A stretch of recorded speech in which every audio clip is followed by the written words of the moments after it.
Hello, welcome back to another video. Today is a new comic book day once again, and got back from my local comic shop earlier, did some reading, and now we're going to talk about what I picked up.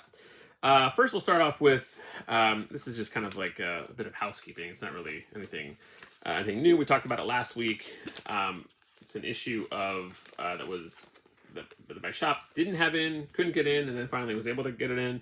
It's the Heartpiercer number 2. I actually read this one after I knew he wasn't going to get it in after it came out. I just bought it digitally and read it, and then bought the third issue last week, and then he was able to get some more copies of issue 2 this week. So pick that up. Yeah, so that's just, just so I have all of them in physical format. So got that one. And then one other thing I'll talk about before I have 2 other new issues for this week. So the first one I'll talk about is issue 4 of The Creature from the Black Lagoon Lives. This is another Dan Watters story, and Dan Watters is doing the Destro miniseries currently, and I think it's co-plotted by Ram V, and then artist is Matthew Roberts. And yeah, so I really enjoyed this series. So I have issues 2 and 3 here. I bought issue 1. It's kind of I should pick up another copy of issue 1, but I bought issue 1 digitally to check that out. Just thinking I would buy the trade. But I really liked it. I liked the first issue, and I also have a copy of issue 1. There was a Scotty Young variant. I ordered one of those just because I really love the Universal monsters. I like that, Skybound. I feel like Skybound's just like tapping into my wallet because they're doing the Universal monsters stories, and then of course they're doing the Transformers and GI Joe stuff. But yeah, they're like those are just personal loves properties. So it's yeah. This series was good. It was 4 issues. This was the last issue. Just a fun, quick story involving the creature from the Black Lagoon.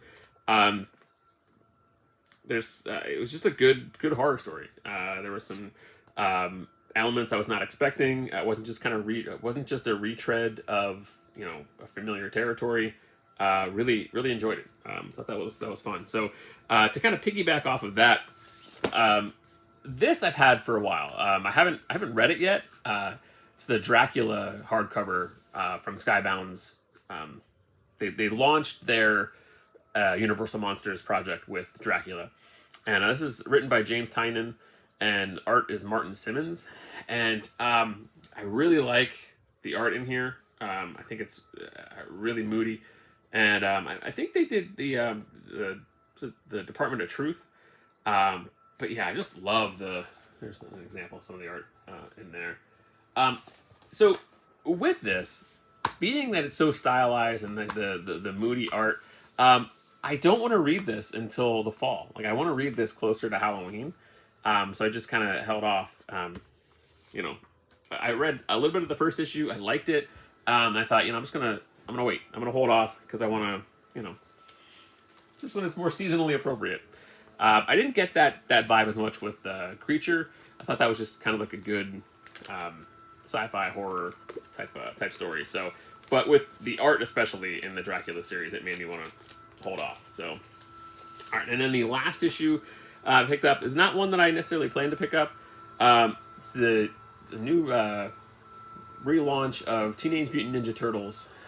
So, IDW did they had a lengthy run for I think it was 150 issues that they stopped not all that long ago, a couple months ago, and now they're kind of it's not a full like reboot, just an extension. I believe it's an extension of those stories, but right off the bat, I loved it. Let's see, it's Jason Aaron is the art or the writer, and Joelle Jones is doing the art in the first issue. It starts out with kind of a fun starting point with Raphael in prison, and the turtles have kind of gone their own way, and it picks up with Raphael in prison. You kind of learn why he's there, Actually, you don't really learn exactly why he's there, but they allude that he got into some trouble. But it talks about what he's doing while he's in prison, and then by issue's end, it kind of you can tell it's going to go to then catch up with the other three turtles. Actually, I guess I mean I don't know if because there's the fifth turtle. Is it Janica? This is like the yellow bandana. I don't know if she's part of this or if this is just a straight extension of the old IDW run. I mean, old and like I said, that ended a few months ago. But anyway, point being, I think it's just starting with the four turtles because the idea is this one. This is actually a variant cover. It's variant B. But I got this one because this is the Joel Jones variant. And it's Raphael heavy. So the premise is each issue, at least the first four issues, they're gonna highlight individual turtles, and then they have different creative teams on the books. Actually, I don't know if I'll have to look that up. I know it's different artists. I think it's different writers too, but yeah, I enjoyed this. I don't know. I mean, knowing what I will probably do, unless it's like stellar and I really need to continue it, I'll buy the first four issues, see what each of the four turtles are up to, and then see where this goes. I think that's just a year-long story, so like I'm sure they'll continue it beyond that, but this first arc is supposed to be a year-long story. One thing I noticed in the letters column that I already don't love is that it says that they're launching 2 other series along with the main turtle series, and I don't like that. I don't like, I just want to read this series. And it says that they're going to be crossing over eventually.